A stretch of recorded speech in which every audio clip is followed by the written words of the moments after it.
Welcome back to 85 coaching classes. आज हम पढ़ेंगे यूनिट 2 जो है कृषि। सबसे पहले हम देखते हैं कि भारत जो है कृषि संपन्न राष्ट्र है। कैसे जी? यहाँ विभिन्न प्रकार की मिट्टियां पाई जाती हैं, वो भी उपजाऊ। विभिन्न प्रकार की मिट्टियों के बारे में हमने पिछले यूनिट 1 में पढ़ रखा है। वो है जलोढ़ मिट्टी, काली मिट्टी, लाल और पीली मिट्टी, लैटराइट मिट्टी, मरुस्थलीय मिट्टी, पर्वतीय और वन मिट्टी। आपको याद आ गया होगा। उसके बाद है भारत में लंबा वर्धन काल मिलता है, मतलब वर्ष भर खेती योग्य तापमान रहता है। क्यों जी? क्योंकि हम विषुवतीय रेखा के करीब है। अगला है भारत में हिमालय नदियां उपलब्ध हैं जो वर्ष भर जल उपलब्ध कराती है, और यहाँ पर मानसूनी वर्षा भी उपलब्ध है, जिसके कारण भूमिगत जल एवं सतही जल का पुनः भरण होता है। लेकिन एक प्रॉब्लम है मानसूनी वर्षा में। अधिकांश भागों में वर्षा जो है 3 से 4 महीने में ही होती है, और वो भी जो वर्षा होती है वो असमान और अनियमित होती है। इसी कारण अधिकांश क्षेत्रों में एक साल में एक ही फसल उगाई जाती है। मात्र 15% क्षेत्रों में ही जहाँ सिंचाई की सुविधा उपलब्ध है वहाँ 2 या 2 से अधिक फसल लगाई जाती है। तो इस लाइन में 2 इंपॉर्टेंट पॉइंट है। एक ये कि भारत के मात्र 15% क्षेत्र में ही सिंचाई उपलब्ध है, और दूसरा जहाँ सिंचाई उपलब्ध है वहाँ 2 या 2 से अधिक खेती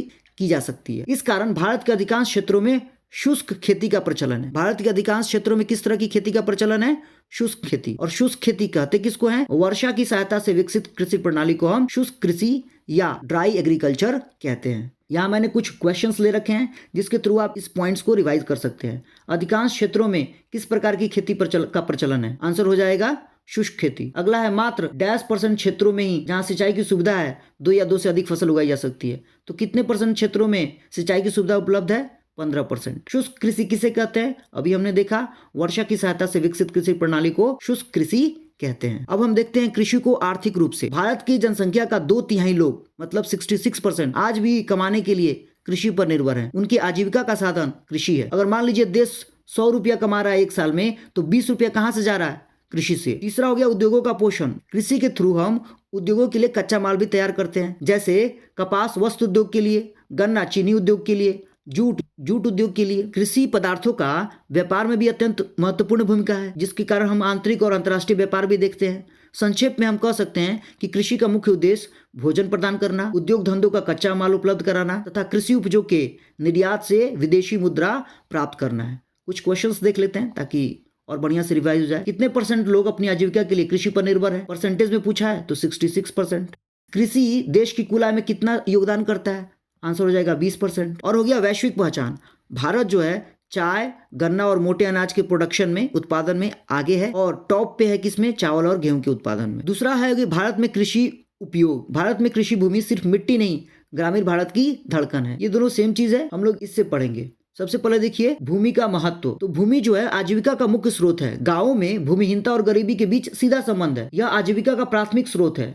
देखा हमने कि 2/3 लोग आज भी का मतलब 2005 की बात हो रही है। आज भी 2/3 लोग जो हैं वो कृषि पर आय के लिए निर्भर हैं। यदि व्यक्ति के पास जमीन है तो उसका समाज में ऊंचा स्थान है। तो सामाजिक प्रतिष्ठा का भी प्रतीक है कृषि भूमि। इसके बाद कृषि भूमि होने के कारण आपको वित्तीय सुरक्षा भी मिलती है। कैसे जी? संकट की स्थिति में आप कृषि भूमि को गिरवी रख सकते हैं, लोन प्राप्त कर सकते हैं। अन्यथा एक कृषि भूमि में एक बात ध्यान रखने वाली है कि अन्य उद्योगों के विपरीत कृषि के लिए मिट्टी क्या होनी चाहिए? उपजाऊ, गुणवत्ता होनी चाहिए उसमें। दूसरा हो गया कृषि भूमि का वर्गीकरण, क्लासिफिकेशन करते हैं आप। तो कृषि भूमि को हम निम्नलिखित भागों में बांटते हैं। सबसे पहला हो गया शुद्ध बोया गया क्षेत्र, जिस भूमि पर खेती हो रही है, तत्काल में हो रही है। चालू प्रतिभूमि। प्रतिभूमि तो हम जानते हैं वो भूमि जिस पर हम कृषि नहीं कर रहे हैं उसको हम प्रति कहते हैं। चालू प्रति का मतलब हुआ कि 1 साल के अंदर या 1 साल तक उस कृषि भूमि पर हमने खेती नहीं की है। क्यों नहीं की है? उर्वरकता बढ़ाने के लिए, उपजाऊ बनाने के लिए। अन्य प्रति, यदि कृषि योग्य भूमि पर 1 से 5 साल तक हमने खेती नहीं की है, क्यों नहीं की है? उर्वरकता बढ़ाने के लिए या अन्य किसी कारण से, तो उसको कहेंगे अन्य प्रति भूमि। और कृषि योग्य व्यर्थ भूमि क्या हो गया? यदि हमने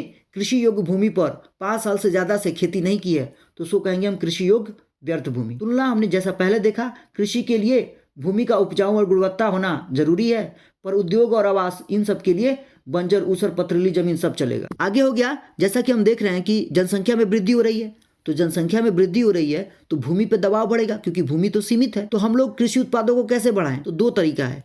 या तो हम प्रति हेक्टेयर उपज में वृद्धि कर दें, या फसल सघनता या शस्य गहनता अपनाएं। सबसे पहले ये समझते हैं प्रति हेक्टेयर उपज में वृद्धि का क्या मतलब है। जैसे मान लीजिए आपके पास 1 हेक्टेयर खेत है, तो आज आप 1 टेलर अनाज उपजा रहे हैं, तो सेम भूमि से यदि आप 2 टेलर अनाज उपजाने लगे तो हम कहेंगे कि प्रति हेक्टेयर इस उपज में वृद्धि हुई है। दूसरा हो गया फसल सघनता या शस्य गहनता। ये क्या होता है जी? जैसे मान लीजिए भूमि है, 1 वर्ष के अंदर आप इसी भूमि पर एक बार न खेती कर 2-3 बार खेती कर रहे हैं, जिससे कुल उत्पादन में बढ़ोतरी हो जा रही है। इसी को कहते हैं शस्य गहनता। इसका फॉर्मूला होता है सकल फसल क्षेत्र बटा शुद्ध बोया गया क्षेत्र। जैसा कि हम जानते हैं, जैसे ये भूमि है, ये कृषि योग्य भूमि है और ये मान लीजिए 5 वर्ग किलोमीटर है, तो ये हो जाएगा शुद्ध बोया गया क्षेत्र। सकल हो गया कि इसको 2-3 बार रोप दिए, अगर हम 3 बार रोपते हैं तो सकल हो गया 15 और शुद्ध हो गया नीचे 5, ये कट जाएगा 3 बार में, तो 300% हो गया शस्य गहनता, क्योंकि फॉर्मूला क्या है, सकल फसली क्षेत्र बटा शुद्ध बोया गया क्षेत्र गुने 100, तो ये बताएगा शस्य गहनता। जो डाटा आपको याद रखना है वो है भारत में 1950-51 में 111% शस्य गहनता थी, वही 19-20 में बढ़कर कितनी हो गई, 151%। एक इंपॉर्टेंट फैक्ट जो एग्जाम में भी आता है, आपको याद रखना है कि शस्य गहनता में सबसे अग्रणी राज्य कौन सा है, पंजाब। उसके अलावा शस्य गहनता को प्रभावित करने वाले कारक जो है वो आपकी बुक में दे रखे हैं, वो है सिंचाई, उर्वरक, उन्नत बीज, यंत्रीकरण, कीटनाशक, कृषि उत्पादों का उचित मूल्य, जिसको हम पूंजी लगाकर प्राप्त कर सकते हैं। इस बात से हमें पता चलता है कि शस्य गहनता और निवेश में काफी गहरा संबंध है। आगे हम देखते हैं कृषि के प्रकार और प्रणालियां। इन 4 कृषि के प्रकार को हमको देखना है, वर्षा आधारित कृषि, प्रारंभिक जीविका कृषि, गहन जीविका कृषि और वाणिज्यिक कृषि। इसका एक एग्जाम्पल हमको स्पेशल एग्जाम्पल पढ़ना है, रोपण कृषि। तो शुरू करते हैं हम वर्षा आधारित कृषि। इसका क्या मतलब है, जब फसल केवल वर्षा से प्राप्त नमी पर निर्भर हो, तो मान लीजिए ये फसल है सिर्फ बारिश के पानी से ही इसका पटवन हो रहा है, तो हम कहेंगे वर्षा आधारित कृषि। भारत की 38.67% भूमि जो है इस श्रेणी में आती है, तो ये आपको परसेंटेज याद रखना पड़ेगा। इसको रेनफेड फार्मिंग भी कहते हैं। अब ये भी 2 तरह का होता है, शुष्क भूमि कृषि जहां 75 सेंटीमीटर से कम बारिश हो रही है, और आर्द्र भूमि कृषि जहां 75 सेंटीमीटर से अधिक बारिश हो रही है। कहने का मतलब है कि जहां शुष्क भूमि कृषि है वहां पानी मैनेज करना है, कि मतलब किसी तरह से पहुंचाना है खेतों में, वहां से भाग न जाए। और आर्द्र भूमि कृषि यहाँ ज्यादा बारिश हो रही है, आपको इस तरह से मैनेज करना है बारिश का पानी कि फसल नष्ट ना हो जाए। अगर आपसे ये पूछा जाए कि भारत के कितने % भूमि पर वर्षा आधारित कृषि होती है, तो आंसर हो जाएगा 38.67%। अगला देखते हैं प्रारंभिक जीविका कृषि। इसको कर्तन दहन प्रणाली भी कहते हैं, अंग्रेजी में शिफ्टिंग कल्टीवेशन। यह खेती का क्या है, प्राचीनतम रूप। इसका उद्देश्य परिवार का पेट भरना है बस, व्यावसायिक लाभ शून्य होता है। अब देखिए इसमें क्या करते हैं, इसको स्लैश एंड बर्न भी कहते हैं। जंगलों में लोग क्या करते हैं, आग लगाते हैं, उस जगह को खाली करते हैं और उसके बाद वहां पे खेती उती करते हैं और आगे बढ़ते हैं इस तरह से। इसका मुख्य क्षेत्र कहाँ है, उत्तर पूर्वी भारत में। यदि आप इंडिया का मैप देखिए तो यहाँ पे आप देखते होंगे ये नॉर्थ ईस्ट है, यहाँ पे देखने को मिलता है ज्यादातर ये प्रारंभिक जीविका कृषि, शिफ्टिंग या कर्तन दहन प्रणाली या स्लैश एंड बर्न एग्रीकल्चर। उसके बाद छत्तीसगढ़, मध्य प्रदेश अलग एग्जाम्पल है। 2022 के CPF में एक बार क्वेश्चन पूछा था कि कौन सा राज्य है जहाँ सबसे ज्यादा झूम खेती, जो प्रारंभिक जीविका कृषि का एक एग्जाम्पल है, होती है। आंसर हो जाएगा मिजोरम। ये झूम कृषि, जिसको ये भी कहते हैं प्रारंभिक जीविका कृषि, के अलग अलग नाम है अलग अलग राज्यों में। असम, मेघालय, मिजोरम, नागालैंड में इसको झूम या झूमिंग कहते हैं, मणिपुर में पामलू कहते हैं, छत्तीसगढ़ और अंडमान निकोबार में दीपा कहते हैं और झारखंड में इसको कुरुआ कहते हैं। ये तो बिल्कुल याद ही होना चाहिए, ये बुक में दिया है और झारखंड तो हमारा पड़ोसी है, इस तरह से याद होना चाहिए। तीसरा हो गया गहन जीविका कृषि, जहां भूमि कम है और जनसंख्या का दबाव ज्यादा है, वहां पे गहन जीविका कृषि होती है। जैसे प्लेन्स में, यहाँ प्रमुख फसल क्या है, धान, खासकर खाद्यान्न। मतलब विशेषता क्या है जी, यहाँ पे अधिक श्रम होगा, उर्वरकों का ज्यादा प्रयोग होगा, जनसंख्या अधिक होने के कारण व्यापार के लिए बहुत कम उत्पाद बचेगा। इसका आर्थिक प्रभाव क्या है जी, छोटे जोत होते हैं। जहाँ गहन जीविका कृषि होती है वहाँ छोटे जोत होते हैं, जिसके कारण हमें क्या देखने को मिलती है, छिपी हुई बेरोजगारी। छिपी हुई बेरोजगारी का मतलब है कि जैसे मान लीजिए आपका खेत है, इसमें 2 लोगों की आवश्यकता है, 2 लोग इस खेत को अच्छे से जोत लेंगे, इससे कमा लेंगे, पर यहाँ लगे हुए हैं कितने लोग, 7 लोग, तो 5 लोग जो हैं वो तो लग रहा है कि कमा रहे हैं, पर ये एक छिपी बेरोजगारी का रूप हो गया। अगला हो गया वाणिज्यिक कृषि। वाणिज्यिक कृषि का मतलब है कि इसका मुख्य उद्देश्य होता है लाभ कमाना। यहाँ तकनीक उपयोग करते हैं हम लोग, HYB सीड मतलब आधुनिक बीजें, उर्वरक और उन्नत तकनीक का इस्तेमाल हम लोग करते हैं। इसका एक एग्जाम्पल है जो हमें पढ़ना है, वो है रोपण कृषि। अंग्रेजी में इसको प्लांटेशन कहते हैं। एग्जाम्पल है चाय, कॉफी, रबर, गन्ना और केला। आपसे एग्जाम में पूछेगा रबड़ की खेती किस तरह का कृषि है, आंसर होगा रोपण कृषि या व्यावसायिक कृषि। उसके बाद अपने 5वें टॉपिक पे आते हैं जो बात करता है भारत की प्रमुख फसलें, ऋतु अनुसार वर्गीकरण। ये one of the most important topic है क्योंकि यहाँ से सबसे ज्यादा प्रश्न आते हैं। पूरे फसलों को हम 3 भागों में बांटते हैं, खरीफ, रबी और जायद। किस आधार पे जी, कि किस समय इनकी बुआई हो रही है और किस समय इनकी कटाई हो रही है। फॉर एग्जाम्पल खरीफ की जो बुआई होती है वो जून जुलाई में होती है और कटाई होती है अक्टूबर नवंबर में। इसको हम वर्षा ऋतु के समय बोते और काटते हैं। और प्रमुख फसलें जो हैं वो मोस्ट इंपॉर्टेंट है, आपको हर एक फसल एक एक फसल याद होना चाहिए। जैसे चावल आएगा खरीफ में, मकई, ज्वार, बाजरा, अरहर, मूंग, उड़द, कपास, तिल, जूट, मूंगफली, बिल्कुल याद होना चाहिए। रबी, इसकी बुआई होती है अक्टूबर नवंबर में और कटाई होती है मार्च अप्रैल तक। ये शीत ऋतु वाला फसल है। देखिए बिहार के अधिकतर लोग जो है वो ग्रामीण क्षेत्र से आते हैं और हम लोग मैदानी इलाका में, तो हम लोग इजीली आइडेंटिफाई कर सकते हैं। ये हमारे लिए इजी टॉपिक होना चाहिए। आपको जैसे पूछ दिया जाए कि आलू कौन सा फसल है और इसमें नहीं दिया हुआ है, तो आलू हम कब बोते हैं? आलू बोते हैं ठंडी के सीजन में, तो आलू क्या हो जाएगा? रबी फसल। अगला हो गया जायद, इसको हम बोते हैं मार्च अप्रैल में और काट लेते हैं मई जून तक। ये ग्रीष्म ऋतु वाला फसल हो गया। इसमें खासकर आता है सब्जी। फॉर एग्जाम्पल हो गया कद्दू, ककड़ी, खीरा, खरबूज, तरबूज। कुछ धान के प्रकार भी हैं जिसको हम जायद टाइम में रोपते हैं। मकई, मूंग, उड़द, ये सब भी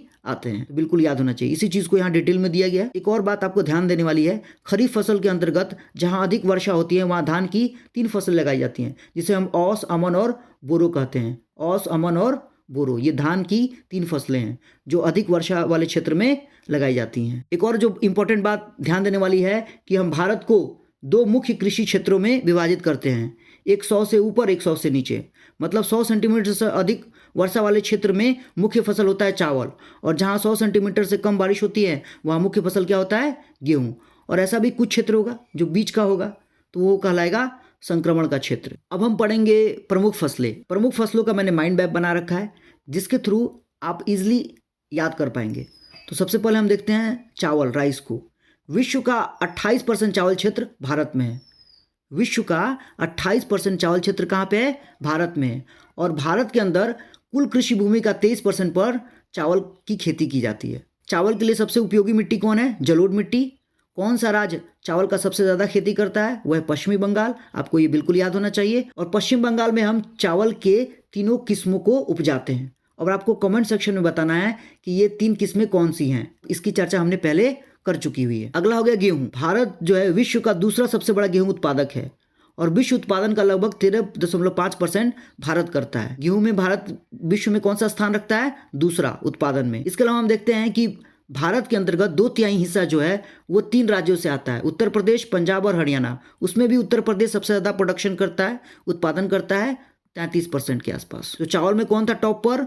पश्चिमी बंगाल। गेहूं में कौन है? उत्तर प्रदेश। अब हम आते हैं मोटे अनाज पे। मोटे अनाज कौन हुआ जी? ज्वार, बाजरा, रागी और मकई। भारत जो है वो जोर दे रही है कि लोग अब ज़्यादा से ज़्यादा मिलेट्स या मोटे अनाज का उपयोग करें जीवन में।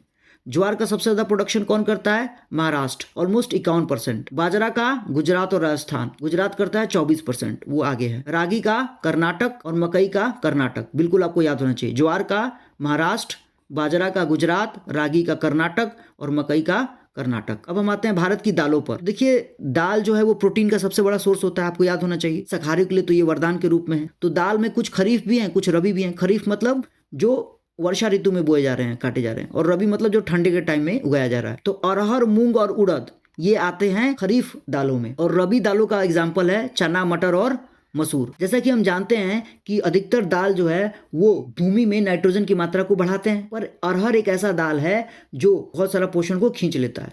तो अरहर एक एग्जाम्पल हो गया, और भी कुछ एग्जाम्पल है जिसे हम बाद में देखेंगे क्वेश्चन के समय। उसके बाद हो गया गन्ना। मुख्य उत्पादक क्षेत्र 25 डिग्री उत्तरी अक्षांश के दक्षिण में स्थित है। मतलब जैसे मान लीजिए 25 डिग्री उत्तरी अक्षांश है, तो जो सबसे बड़े उत्पादक हैं इस 25 डिग्री उत्तरी अक्षांश से नीचे ही पाए जाते हैं, ये कह रहा है। पर अगर हम 2025 की बात करें तो उत्तर प्रदेश जो है गन्ने का सबसे बड़ा उत्पादक है। ये बुक में किसी एक राज्य का नाम नहीं दे रखा हुआ है। उसके बाद गया भारत में प्रमुख तिलहन फसल। सबसे बड़ा तिलहन उत्पादक कौन है? भारत। कुल कृषि योग्य भूमि का 12% भाग पर तिलहन होता है, और कुल तिलहन उत्पादन का 50% अकेले किससे आता है? मूंगफली से। मूंगफली एक तिलहन है जिससे तेल प्राप्त होता है। और सबसे ज्यादा प्रोड्यूसर है गुजरात। आपको याद होना चाहिए मूंगफली गुजरात में सबसे ज्यादा प्रोड्यूस होता है। सरसों राजस्थान से, कुल उत्पादन का 1/3 मतलब 33%। सोयाबीन मध्य प्रदेश और महाराष्ट्र से 90%। सोयाबीन के लिए मध्य प्रदेश और महाराष्ट्र जो है अग्रणी राज्य है, इन्हीं से 90% जो है प्रोडक्शन होता है, उत्पादन होता है। अलसी, तीसी रबी फसल है, औद्योगिक उपयोग अधिक है। कौन सा राज्य ज्यादा प्रोड्यूस करता है इसके बारे में चर्चा नहीं है। तिल उत्तर भारत में खरीफ के रूप में उगाया जाता है और दक्षिण में रबी के रूप में। अरंडी, कास्टर ऑयल खरीफ और रबी दोनों मौसमों में उगाया जाता है। तो ये पूरा हो गया तिलहन के बारे में। अब देखिए पेय फसलें, चाय और कॉफी। तो चाय के केस में हम उत्पादन में विश्व में हम 2nd नंबर पे हैं, उत्पादन में 2nd नंबर में, पर पीने में फर्स्ट, खपत में फर्स्ट। ये उन क्षेत्रों में होती है जहां वर्षा 200 से 250 सेंटीमीटर हो साल में। सर्वप्रथम 1840 में अंग्रेजों द्वारा ब्रह्मपुत्र घाटी में शुरू करा गया था। मुख्य क्षेत्र जो है जहां सबसे ज्यादा चाय का उत्पादन होता है वह है असम, ब्रह्मपुत्र और सुरमा घाटी, और उसके बाद होता है पश्चिम बंगाल, जलपाईगुड़ी की पहाड़ियों में। उसके बाद हम आते हैं कॉफी पर। जो दूसरा पेय फसल है। इसके 3 वैरायटी देखने को आपको मिलते हैं, अरेबिका, लिबेरिका और रोबस्ता। भारत में एक बहुत उत्तम क्वालिटी का प्रोडक्शन होता है जिसका नाम है अरेबिका। ये विश्व भर में प्रसिद्ध है। और सबसे ज्यादा कॉफी कहाँ उत्पादन होता है? कर्नाटक द्वारा। देश का 70% उत्पादन अकेले कर्नाटक हैंडल करता है। ये सब डाटा 2005 का है, ये बात याद रखिएगा। अब हम बात करते हैं बागबानी फसलें। बागबानी फसलें में एक है प्रमुख फल, उसमें भी अगर आम के बारे में दिया गया है कि भारत जो है आम प्रोडक्शन में टॉप में है, सबसे ऊपर है। इसके अलावा काजू हो गया, काली मिर्च हो गया और नारियल। काजू जो है मुख्यतः केरल और आंध्र प्रदेश में होता है और भारत जो है काजू का सबसे बड़ा निर्यातक देश है। काली मिर्च की बात की जाए तो केरल के पश्चिमी घाटों में, यहाँ भी केरल आ गया, और नारियल फिर से केरल। तो ये सब केरल ओरल से रिलेटेड है। उसके बाद हो गया अखाद्य फसलें, जिसको खाया नहीं जा सकता है। रबर, ये होता है भाई साहब केरल, तमिलनाडु और कर्नाटक के क्षेत्र में। तो इसमें भी फिर से केरल आया, तमिलनाडु, ये साउथ इंडिया वाले क्षेत्र में ज्यादा होता है। उसके बाद हो गया रेशेदार फसलें, जिनको हम फाइबर क्रॉप्स भी कहते हैं। एग्जाम्पल हो गया कपास, जूट, सन और प्राकृतिक रेशम। कपास का सबसे ज्यादा प्रोडक्शन करता है महाराष्ट्र और गुजरात। जूट का, जिसको हम सुनहरा रेशा करते हैं, वो करता है पश्चिमी बंगाल, और सेकेंड नंबर पे आता है बिहार, जूट पटुआ जिसको कहते हैं। और तीसरा हो गया प्राकृतिक रेशम। इसके बारे में कोई डाटा नहीं है, ये तो हम जानते हैं कि जानवरों से प्राप्त होता है।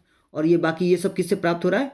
पौधों से। तो इसी के साथ ये जो प्रमुख फसलें हैं वाला टॉपिक कंप्लीट होता है। अब हम आ चुके हैं अपने लास्ट टॉपिक पे, वो है भारत में कृषि, प्रौद्योगिकी और संस्थागत सुधार। भारत में कृषि हजारों साल से चली आ रही है, अभी भी हम पुराना तकनीक अपनाते हैं। और दूसरा कि संस्थागत व्यवस्था में समानुसार परिवर्तन नहीं हुआ है। इसका परिणाम ये हुआ कि कृषि पिछड़ी रह गई। पिछड़ेपन के कारण को हम समराइज कर सकते हैं ये JMSJ के थ्रू। क्या मतलब हुआ जी? जनाधिक्य, ज्यादा लोग हुए तो खेतों का विखंडन हो गया, खेत जो है छोटे छोटे टुकड़ों में बंट गए। मानसूनी निर्भरता, आज बहुत ज्यादा बारिश पे निर्भर है और बारिश में भी मानसून पे सिंचाई के लिए, तो ये अनिश्चित उत्पादन होता है इससे। तीसरा हो गया सिंचाई साधनों का सीमित विकास, आज भी सिंचाई के उतने साधन उपलब्ध नहीं है। और जो खेत जो छोटे हो रहे हैं उसके कारण कृषि जो है आर्थिक रूप से और लाभकारी हो चुका है। ये तो हो गई कि भाई हम कृषि में पिछड़े हैं, पर कृषि में सुधार की आवश्यकता क्यों है? क्योंकि जनसंख्या बढ़ रही है, तो खाद्य सुरक्षा भी तो चाहिए, खाने पीने के लिए तो होना चाहिए, जो सबसे ज्यादा इंपॉर्टेंट है। और दूसरा, कृषि को अर्थव्यवस्था का विकसित अंग बनाना है, ये हमारा और राष्ट्र का संकल्प है। इसके लिए हमें तकनीकी और संस्थागत सुधार दोनों पे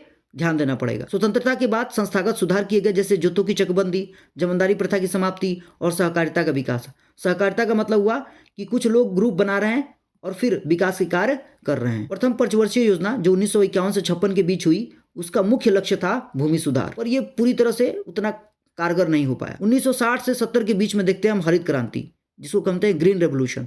इसका मुख्य घटक क्या था? HYB seed. इसके अलावा रासायनिक उर्वरक, सिंचाई और कीटनाशक। इसका अच्छा परिणाम हुआ जी। खाद्यान्न, खासकर गेहूं जो है, उत्पादन में अत्यंत वृद्धि हुई और खाद्य सुरक्षा में ये घटना मील का पत्थर साबित हुआ। उसका देखते हैं ऑपरेशन फ्लड, ये किससे रिलेटेड है? दुग्ध उत्पादन से। इसमें दुग्ध उत्पादन में अप्रत्याशित वृद्धि हुई। सहकारी संस्थाओं की प्रमुख भूमिका थी इसमें। उसके बाद हम देखते हैं 1980 से 90 के बीच में व्यापक भूमि विकास कार्यक्रम चलाए जाते हैं, जिससे भूमि विकास हो, संस्थागत सुधार हो, तकनीकी विकास हो और वर्षाधीन क्षेत्रों पर विशेष बल दिया जाता है इस समय में। आगे हम देखते हैं कि किसानों की सुरक्षा और सहायता के लिए बहुत सारी योजनाएं लाई जाती हैं, जैसे फसल बीमा योजना। अब फसल का भी बीमा हो रहा है ताकि प्राकृतिक आपदाओं से सुरक्षा मिल सके।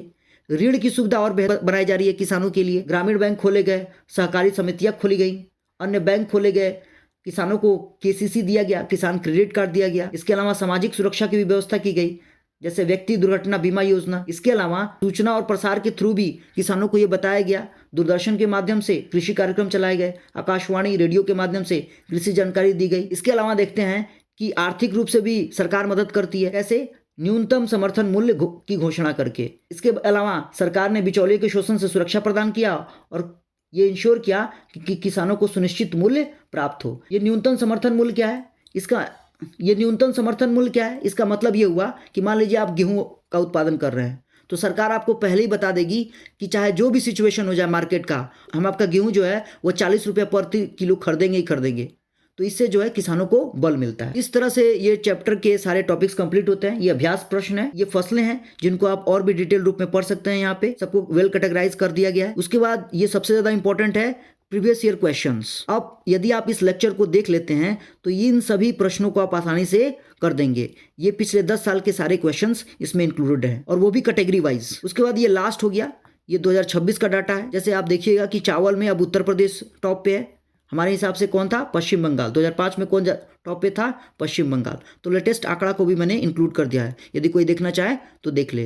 With this I conclude. यदि आपको ये वीडियो अच्छा लग रहा हो तो लाइक करें, सब्सक्राइब करें और ज़्यादा से ज़्यादा लोगों तक शेयर करें। Thank you.